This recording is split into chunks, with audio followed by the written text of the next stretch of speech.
Hello everyone, Percy7 here, back with some more BTD6, and today I kind of want to do a chimps tier list video, just to see what are my thoughts when it comes to tower balance and how well each and every tower does perform in chimps mode.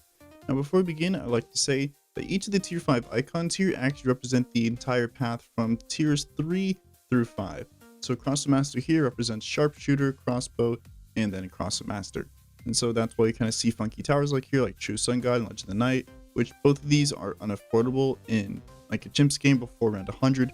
So in this case, True Sun God will be representing Sun Avatar, and Legend of the Night will be representing Dark Champion and Dark Knight as well. And so with that out of the way, let us begin. So the first tower here, Crossbow Master, immediate D tier. Reason being, Crossbow Master is really only good for kind of carrying mid game. Outside of that, I don't think Crossbow Master is really all that good. It is kind of fun to do kind of wacky runs with him, but if I'm playing the game seriously, I wouldn't really kind of use Crossbow Master here. So Crossbow Master will be going into D tier. Moving on to kind of U-Jug, immediate F tier, just because Ultra Juggernaut is way too niche to be using in like a serious game of chimps anyway. And so really, it's only like Moon Landing and Hedge. It's kind of where Ultra Juggernaut shines. And even then, on those maps, I would prefer other towers for super ceramic cleanup, like, mortars down here. And so I just don't feel like Ultra Juggernaut is really kind of all that good at what it does. Alright, so finishing off the Dart Monkeys, I'm going to put Fan Club into B tier. Reason being is Plasma Monkey Fan Club, I feel like is a pretty good solid option. It's just that it's difficult. I wouldn't say it's too difficult to use, but it's a bit difficult to use. I think the Fan Club ability has, I think it's like 1/3 uptime. I think it's the uptime on the ability. So you are going to have to figure out a way to stall the ability, but it is a fairly strong option if you can afford it. Alright, so bottom path, Boomerang will be going into an immediate S tier, just because Moab Press is a fantastic support option, and so that's really why this guy's an S. Other than that, Kylie, Moab Dom are kind of whatever. It's really Moab Press that's the star of the show here. Moving on to Permacharge, putting this guy into A tier. As Permacharge is a really good tower to really use in chimps mode, and Turbocharge is a pretty okay mid game. It's just that timing the ability can be a bit annoying, but once you afford Permacharge, you're pretty much fine for the rest of the game. Alright, so Glaive Lord is up next, putting this guy into F tier. I don't feel like Glaive Lord is good in any situation. Even after the buffs to increase its ceramic damage, I just don't feel like it's that good when it comes to super ceramic cleanup. It needs a bend in order to really make full use of the spinning glaives, and even then it does need a bit of time in order to pop down the super ceramics anyway. And so I just don't feel like Glaive Lord is really kind of all that useful at all. Right, so Icicle Impale, I'll put this guy into C tier. Crowd Cannon is a pretty good 012. Crowd Cannon is basically a long range 012 Ice Monkey. Icicles is okay-ish. It's not awful, but it's not really too great either. Impale is really good at stopping TDT rounds, like 95, 99, but it doesn't really help out against rounds like 94 or 98, and so that's why this guy's in C tier. Alrighty, so Brittle next. I'll put this guy in B tier, just because Embrit is hard carrying this path. Embrittlement is a pretty cheap way to increase damage to your towers, as well as decamo the DTs as well. And so if you're doing something like attack zones or overdrives, it's a pretty good option. You probably should be combining that with embrittlement as well. So pretty cheap and effective option to increase the damage of all your towers. So I do recommend using it. Super Brittle is kind of meh here. I find Super Brittle to be kind of overkill, but it still is kind of fun to use. But going straight up for Super Brittle, I don't feel like is necessary in most scenarios. Alrighty, so moving on to the last ice tower. Absolute Zero is going to be going into S tier as well. The support this guy grants is pretty good. Arctic Wind is really good at slowing down late game super ceramics and straight up freezing them in place. Let's see, Snowstorm is also a really good support in Absolute Zero. It applies a permanent slow to mob class balloons. So there's really nothing that this guy does wrong, and I think he's a really fantastic support option. It's unfortunate that he's not really used too often. Well, I guess you say he's not used too often, and by like the general populace. I think most people who are good at the game absolutely do know how good Snowstorm is. Alrighty, so attack zone, I'm going to be putting this guy into low B tier, as attack zone after the nerfs, it does struggle a bit against like, you know, balloon waves, as well as super ceramics as well. Of course, where it's shown was Moab damage, but after losing half of its damage to kind of balloons, it definitely does struggle a lot more against super ceramics as well. And so this guy getting pierce capped is pretty much a game, not a game over, but it is a huge game changer if it does happen to your attack zone. And so that's why this guy's kind of in a low B tier. S-Mail, I'll put this guy in C tier. Yeah, I'll put him in C tier. I think it's fine. S-Mail isn't really a bad option.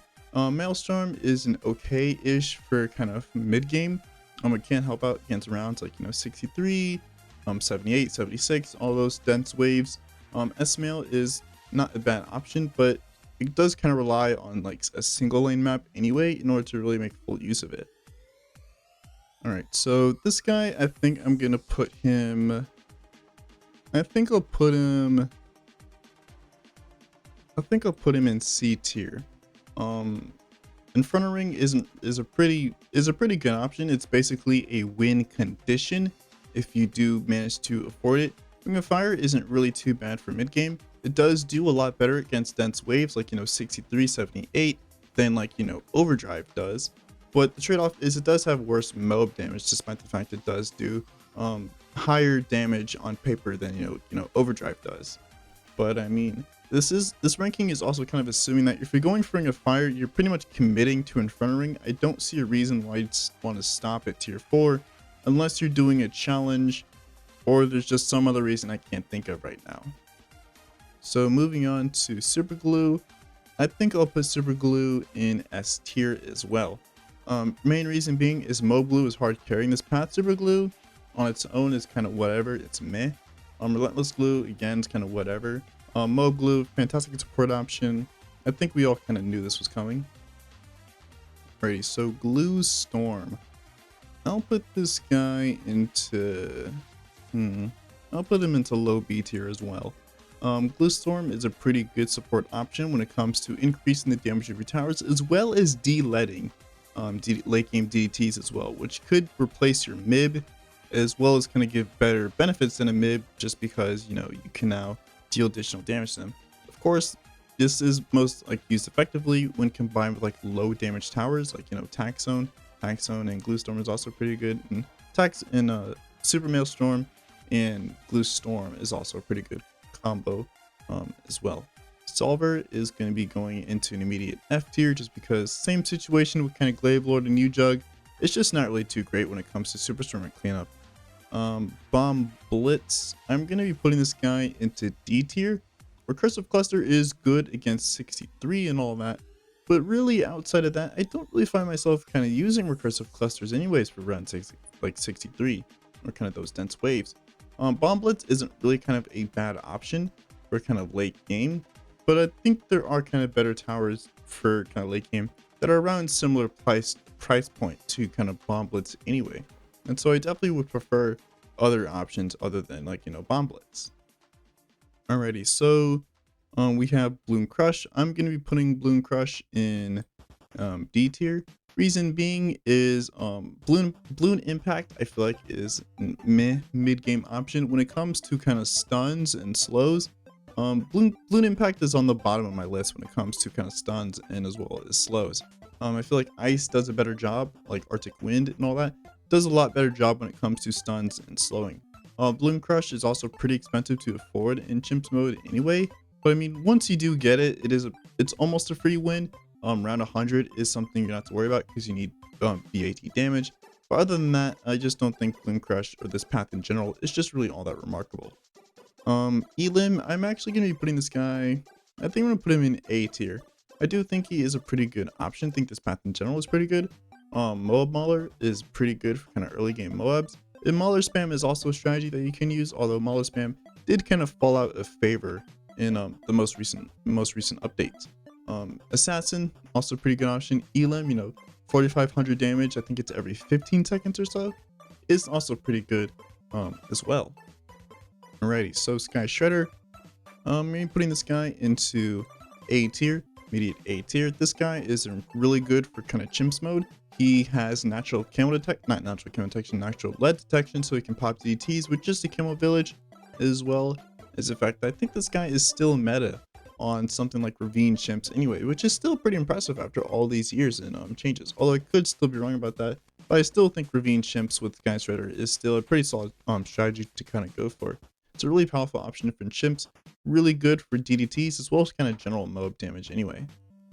Alright, so next up we have the Flying Fortress. I'm putting this guy into D tier, just because Never Miss is okayish early game, but there are better options. Spectre, in my opinion, is kind of bad for mid game. Yes, it can solo mid game, but once like rounds 81 plus hits, it's almost useless at this point. And Flying Fortress is really expensive for chimps mode, so that might be a bit difficult to save up for, especially since you have a 20k tower down that doesn't really do anything come late game. Alrighty, so mid path ace, gonna be putting this guy into A tier as well. Ground zero is really good. I don't know if I should call it a cleanup option, but I guess that's kind of a fair description. It's fairly good cleanup, as well as the fact that Sar Bomba is also really good as well. Do highly recommend using this path, although it can be a bit difficult. I do know that Ground Zero and Brickwell is a pretty strong and solid combo, and I think that was used to afford Supermines and Chimps. So shout out to the person who did that. But yes, Ground Zero, Sar Bomba are pretty good towers overall. Alrighty, so moving on to the boats. Pirate Lord is going to be going into an immediate A tier as well. I'll put him above Perma Charge, yeah. Pirate Lord mid game for that tower is really good, and the synergy with kind of Brickwell and Pirate Lord is also really good as well. It does help out a lot kind of late game because you do have the hook in ability, and there's really nothing to kind of dislike with this tower. I do like what Ninja Q kind of did with it. Alrighty, next up we have Trade Empire, immediate F tier. I don't think I need to explain why this guy's an F tier, but just in case you know, you can't generate money in chimps, and outside the money generation, Empire just isn't really that good. Alrighty, so carrier flagship, I'll be putting this guy, I think I'll put him in high B tier next to Plasma Monkey Fan Club.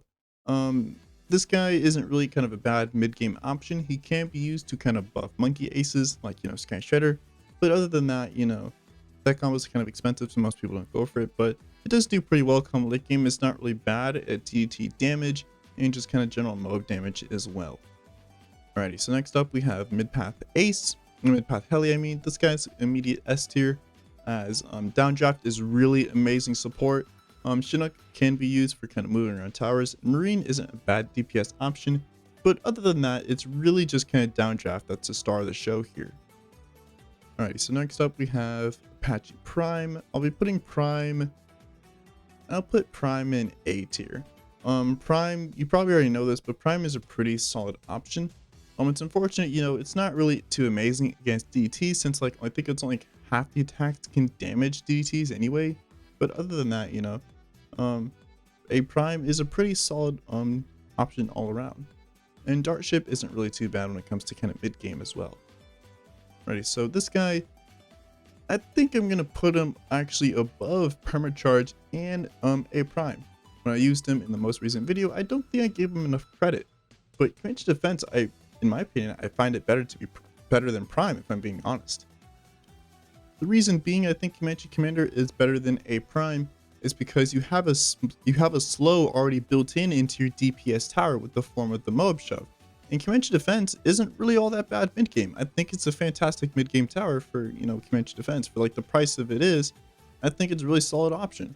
It just relies on kind of a lot of support in order to kind of make it work a lot more than I think A Prime relies on support. Like, I think kind of towers like, Embrittlement, Alchemist, Villages, and all that are kind of unnecessary when going for kind of Comanche Defense. But I think overall, in terms of raw power in a game of chimps, I think this guy does better than A Prime. But that's just kind of my opinion.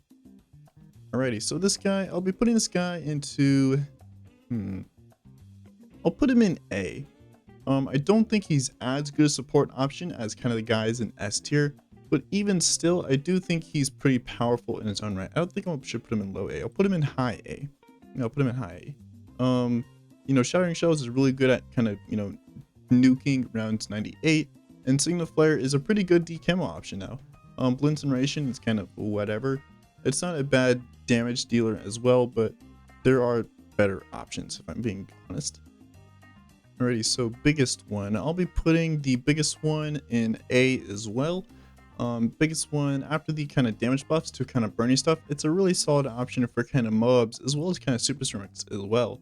And you know, it does have a stun built into the tower as well. So if you go for 520, it can be used as like a pseudo infinite range balloon crush that ends up being cheaper and does a bit more damage. And so like there's what's not to kind of love with this tower. So I think an 8, high 8 is kind of well deserved. Unfortunately, next tower popping up probably won't be getting too high. I'll put this guy in C. Mainly just because he's pretty average in terms of towers. He is a bit annoying to use. And so, I mean, kind of using him is just honestly really annoying and just doesn't really feel like worth my time. Mortar runs like Papana generally take a lot longer than lots of other towers just due to the nature of the tower.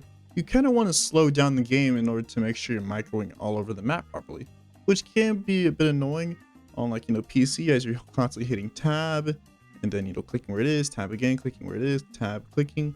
And I can mention on mobile, it's even more annoying, but for the power, Papana is pretty good when it comes to kind of power, but kind of using this guy is annoying. And if I'm being honest, there are better alternatives to kind of Papana anyway. And so I would only use them if I was like using like as a challenge or like as like a last resort. Righty, so this path of sniper is going to be going into D tier next to flying fortress. Simply just because the bottom path snipers in general are just kind of meh. Elite defender again is just kind of meh. Full auto, same story. Semi-auto, kind of same story. Bottom path sniper in general is just kind of unremarkable. Yes, technically 205, well not technically 205, elite sniper does do better single target mob damage than Dark Champion does, but remember, you know, elite defender only can attack one target at a time, whereas Dark Champion can attack multiple. And so this guy just isn't a D tier just because I just can't see a reason to use him over like all these other options here. Alright, so next up we have elite sniper. I'm gonna be putting this guy into B tier as this path is actually honestly carried by bouncing bullet more than anything. Bouncing bullet isn't a bad, it's a pretty good early game option. It's also a fairly good mid game as well. Elite sniper I feel like kind of is a bit overkill on a lot of maps, and I don't feel like it's really necessary if I'm being completely honest. Of course you can go for it, but I just don't really feel like it's kind of needed in kind of a lot of chimps runs anyway. Alrighty, moving on to top sniper. I think I'm gonna put this guy, yeah, I'll put him in S tier. Cripple Mob is a really, actually I think I'll put him in high A. He's not as good as these other support options, but Cripple Mob is a really good kind of, not, or should I say May Mob is really good, you know, of course stopping ZOMGs or kind of slow or faster mobs that are leaking through your towers. And it can kind of help give more towers for your time to pop them, so that way they're kind of not being overrun all this once. This can also be kind of used to kind of stagger the rounds, so that way, you know, you can deal with like, you know, one mob class at a time, like, you know, like round 97 with the 2 fortified ZOMGs. You can have like, you know, May mob kind of be somewhere to where it stuns one ZOMG but kind of leaves the others through, so that way it's you're only dealing with one fortified ZOMG at a time instead of both. So it can be kind of used there. Let's see, preemptive strike. I think I'm gonna put this guy into high A as well. Just because first strike is really good against the bad. That's actually about it.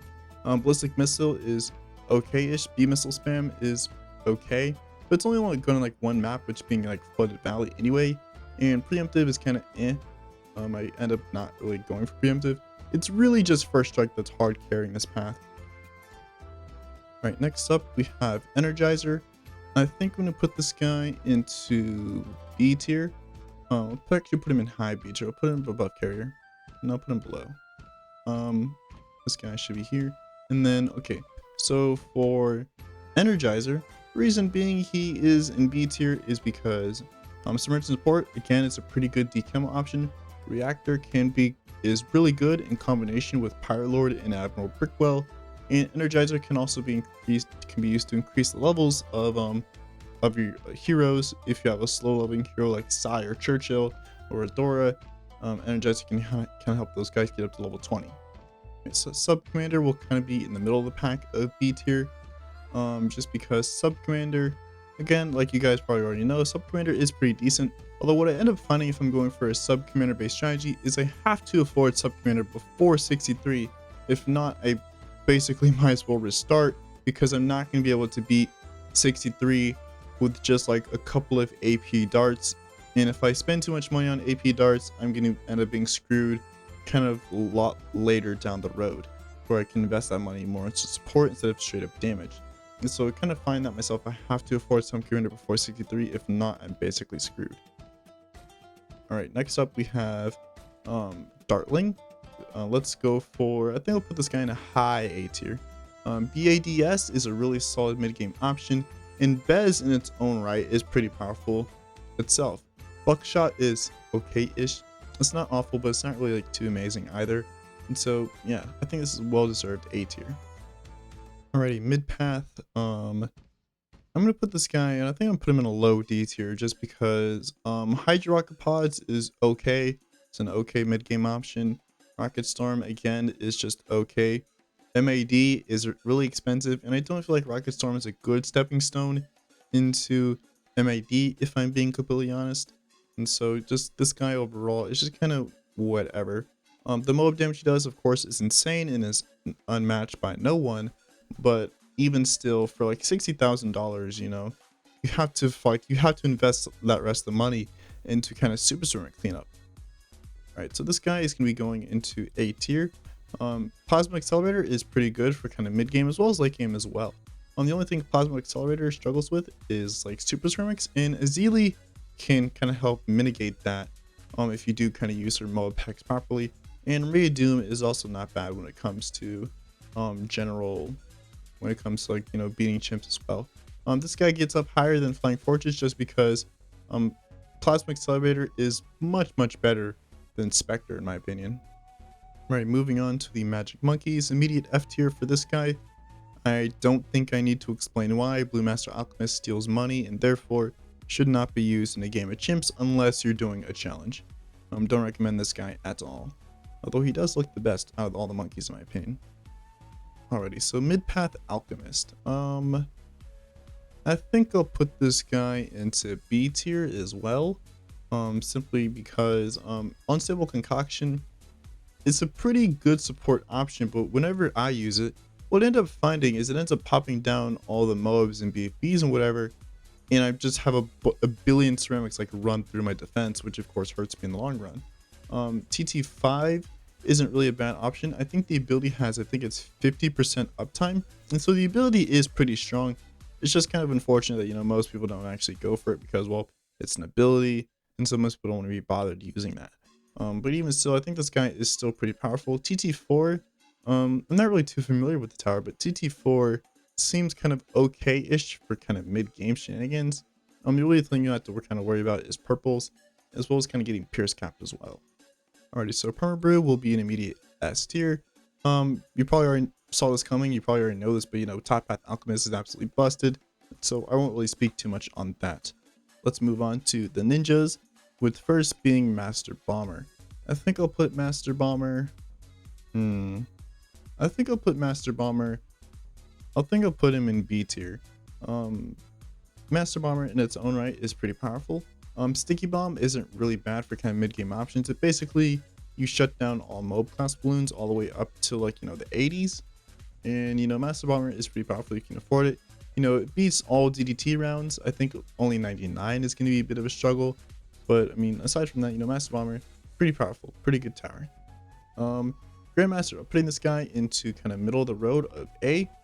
Just because, you know, Jitsu, pretty good early game option, especially when combined with Alchemist.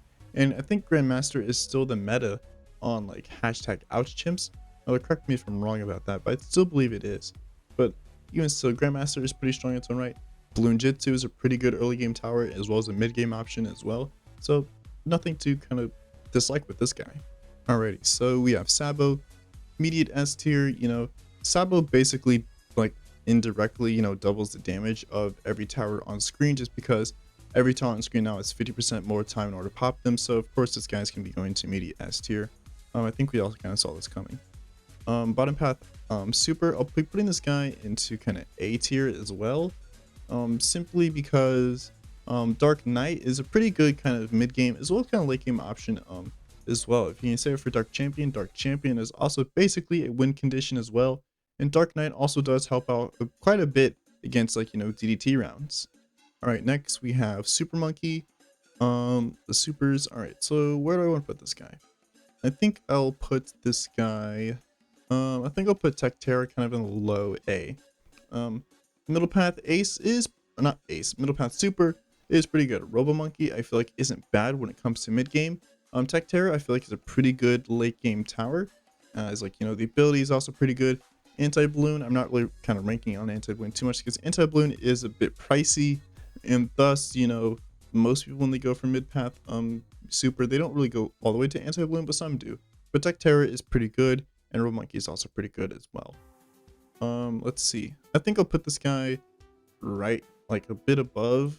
I'll put this guy in A, just because, you know, Sun Avatar is a pretty good tower and pretty good option as well, especially when combined with Geraldo. You can basically like more than double the damage when using in combination with Geraldo, because, like, you know, the Jar Pickles is a really strong option as well. And this guy can help out, you know, when it comes to late game Super Ceramics, because it does slow down like ceramics when you get like the 302 cross path.